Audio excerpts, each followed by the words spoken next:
Hello and welcome to the Indo Politics, coming to you here this week from the European Parliament in Strasbourg.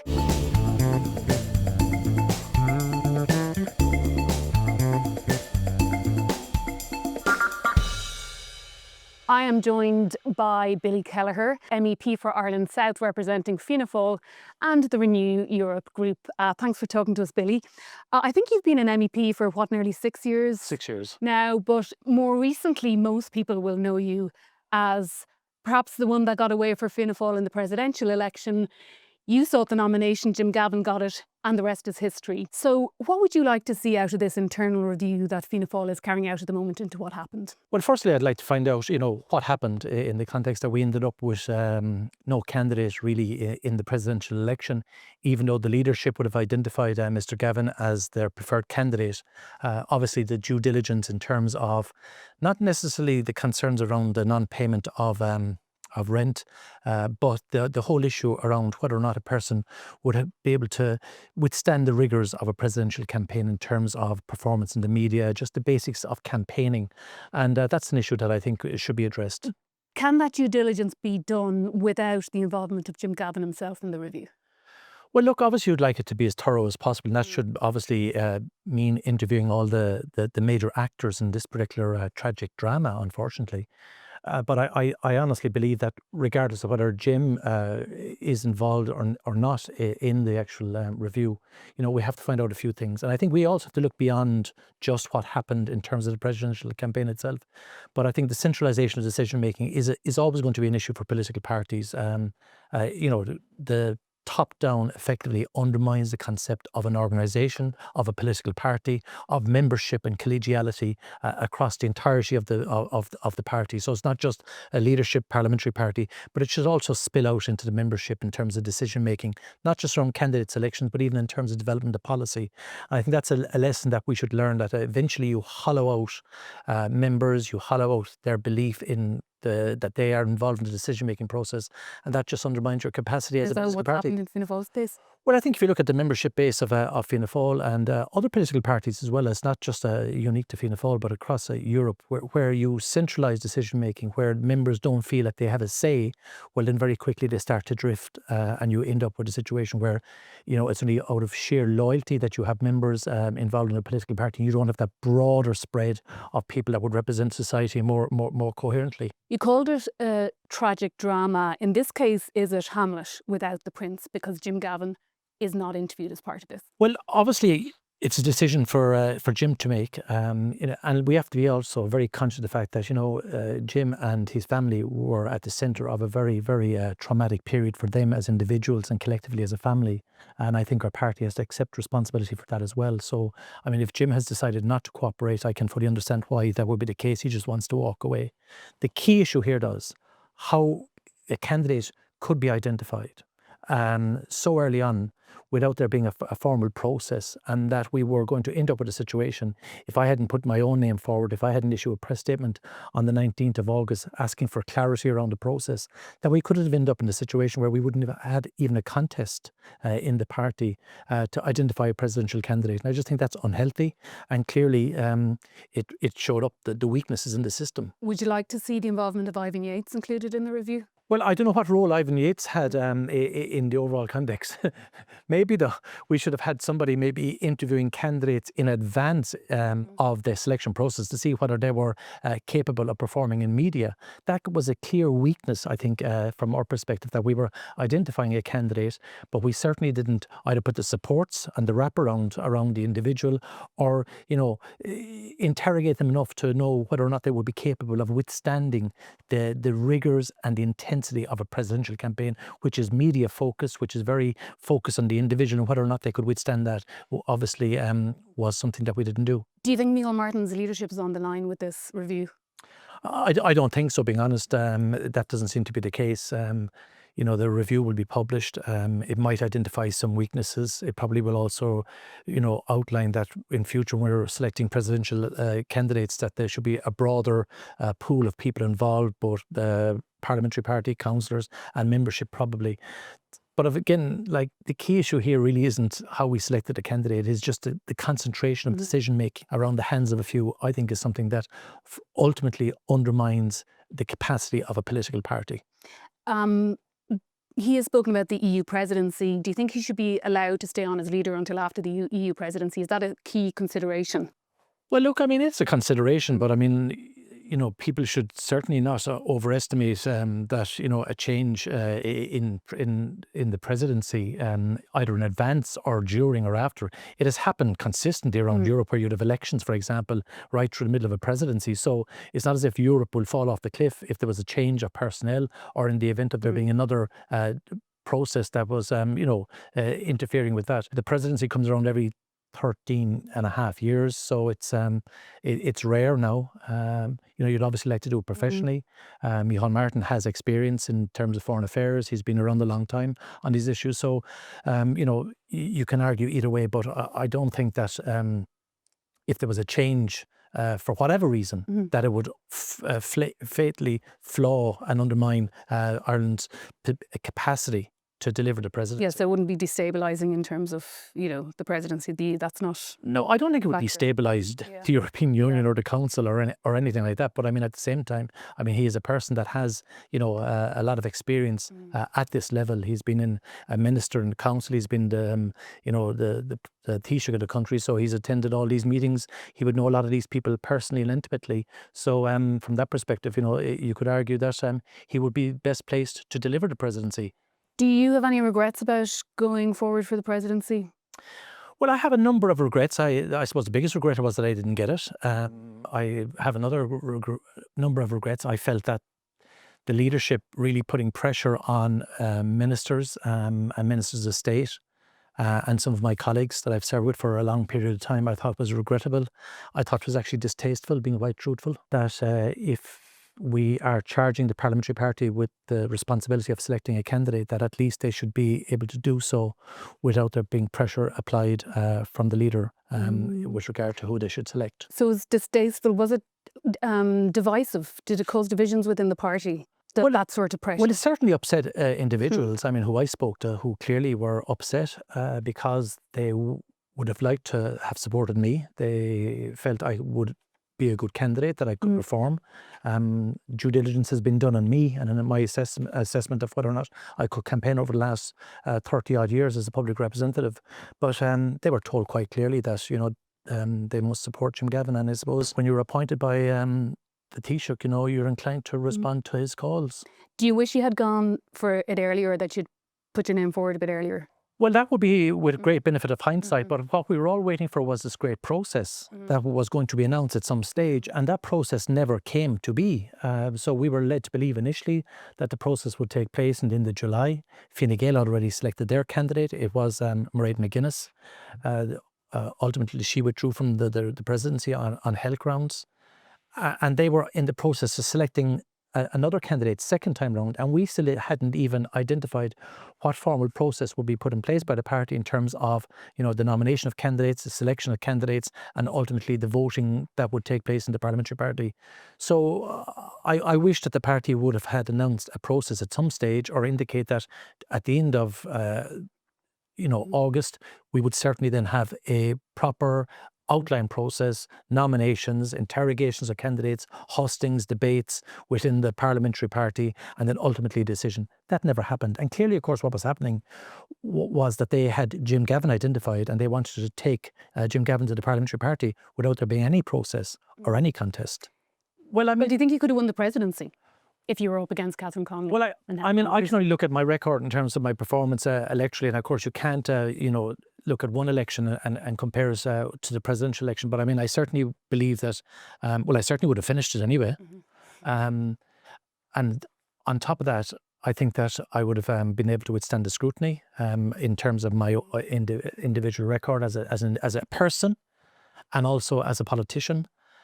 And I think I certainly would have performed to the point where it would have been, a two-horse race towards the end. It was always going to be one candidate coming from the government side and Catherine Connolly on the left. That was always my view, and I think that I would have certainly put forward a very strong case for a centrist politician, a politician that has represented that cohort of people. I'd attract the Fine Gael votes, and I certainly would have looked forward to a contest. Would you go for it again? Well, it's been 6.5 years away. A lot of water will flow under many bridges in Ireland between now and then. So the reason I put my name forward was that it became evident that Catherine Connolly was going to be supported by Sinn Féin. Fianna Fáil were identifying Heather Humphreys, and I felt that if Fianna Fáil had a good candidate, and if they could get ahead of Fianna Fáil in terms of during the campaign, that it would become a two-horse race between, as I said, government, centre-right, and those that were opposed to government and on the centre-left.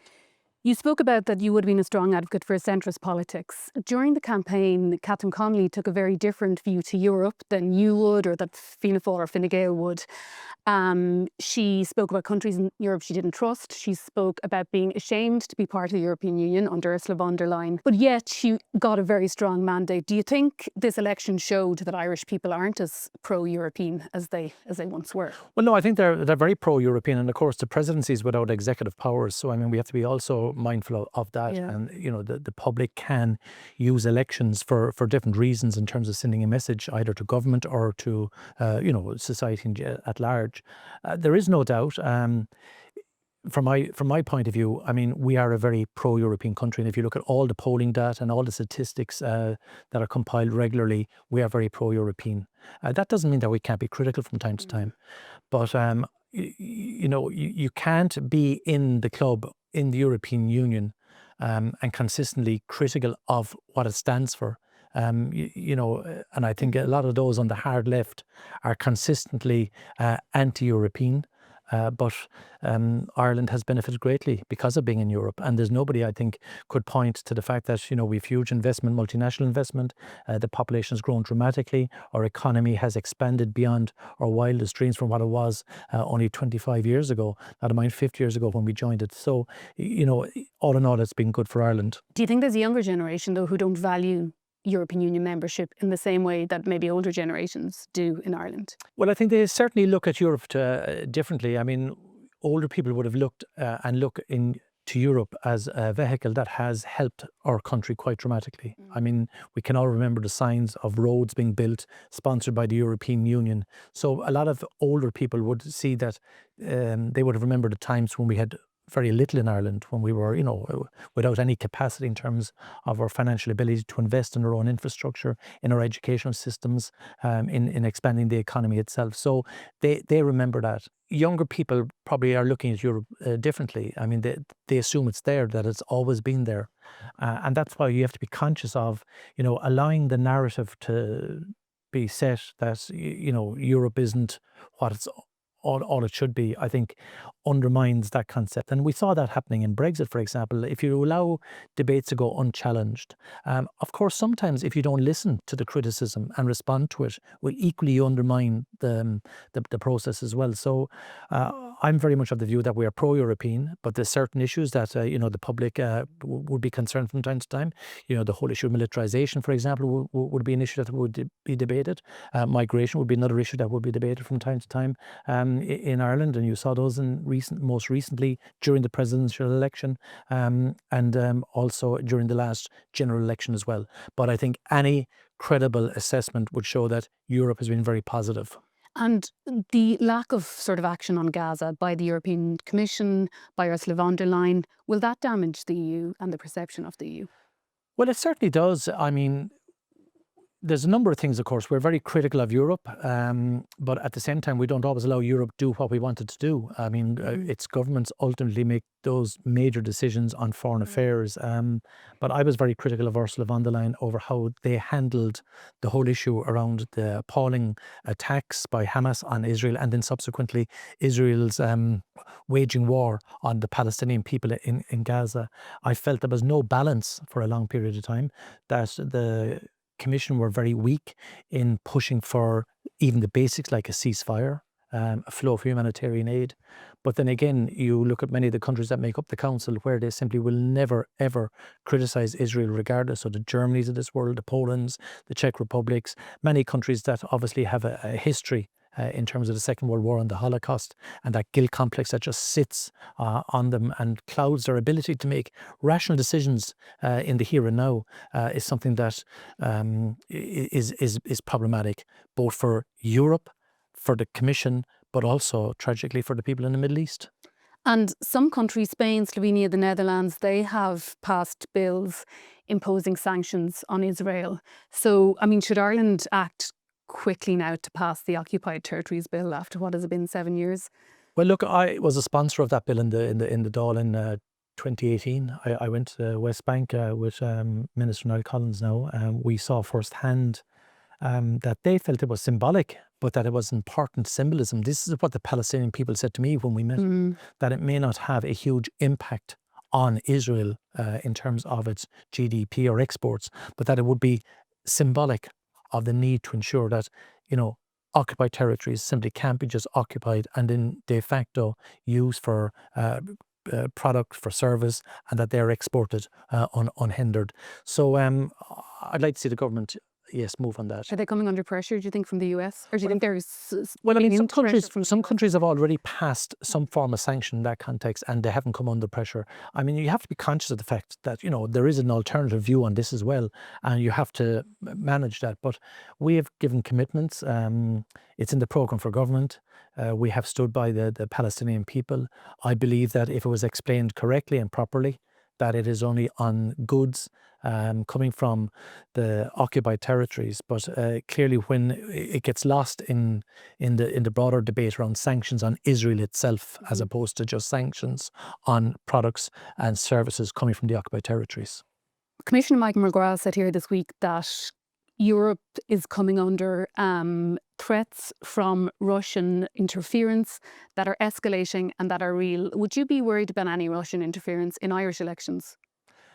I would be exceptionally concerned. I mean, if you look at what is happening over the last number of years in terms of elections across Europe, there was a report done by the Parliament where it says that Russia has probably spent over 400 million over the last number of years in terms of undermining civic society, the democratic process, and elections across Europe.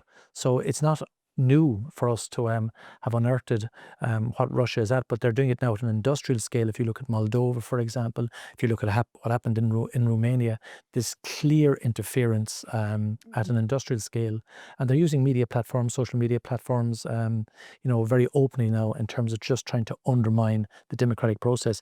And yet Europe is letting them off the hook. They're letting TikTok, they're letting Meta off the hook. They haven't imposed any fines on those companies. Yes, and sadly, of course, we have pressure coming out from the United States in terms of the Digital Services Act and the Digital Markets Act as well. And I think I spoke on this particular issue today, where we have to be very firm. I mean, our legislation that is there to protect our democracies, to protect our children, to protect civil society, that there's misinformation, disinformation is interrogated, that they can't just, all of a sudden undermine our laws that have been passed by the Council and the Parliament. So we have to be very conscious of that. But America is putting a lot of pressure on the Digital Services Act in particular. But media platforms can't have it both ways. They can't be saying they're only promoting free speech, when at the same time we know that's not free speech because it is being, amplified or nullified by algorithms. So you take TikTok, you take X, Meta, they can amplify whatever they like by using algorithms and adjustments, and that clearly is not free speech. That is manipulation of free speech. So the EU needs to push back against the EU. Oh yes, I certainly believe that the EU has to be very firm. Yes, it has to be very firm with the US in this. Like, trade is trade in terms of cars and steel and all those things that we talk about, and the concerns around tariffs. But we can't have a situation where the United States of America is using its muscle to undermine what we believe is fundamental for free speech, to our democracies, to the independence of the media, and to ensuring that civil society and civic society has in front of it at least the capacity to interrogate and know what news is real, what news isn't, and that they're obliged, the big social media platforms, that they're obliged to publicly outline their algorithms and, the way they set these things in terms of promoting or amplifying certain news. A year ago, a report by Mario Draghi said that Europe can't be guaranteed any more equal standing on the world stage when it comes to trade, when it comes to geopolitics. A year on from that report, do you think anything has been done to sort of strengthen Europe's standing? There is an effort to simplify some of the bureaucracy and red tape that we were promoting, but I still think we have an awful lot to do in a very short period of time. We have to certainly bring forward a savings and investment union. That's a critical piece of financial architecture that will promote and allow for investment in the European economy. There's a massive investment gap in Europe, as Mario Draghi spoke about 800 billion. That requires a lot of capital. So we need to invest in our grid across Europe. We need to invest in the decarbonisation. Mario Draghi was very clear that he sees huge potential in decarbonising the European economy, but that requires a major investment in generation and the grid itself. So that's one key area. We're cold in innovation and research. So we have to really invest across Europe, and that will be the STEM, subjects in secondary school, in the third level. And on top of that, then we have to try and find some way of making sure that small and medium-sized businesses see Europe as a place where they can grow from, rather than, people that have an idea that establish a small company ordinarily heading to the United States if they want to grow and expand their company, as we have seen on numerous occasions in previous years, where good ideas fostered in Europe end up growing out of the United States. So there are a couple of key areas, but we're a bit slower, a bit lethargic on that. And I think that's just endemic of the decision-making process of the European Union, where you have the Council with 27 members, unanimity being required in certain areas, and then that means that it takes a long time to get things done.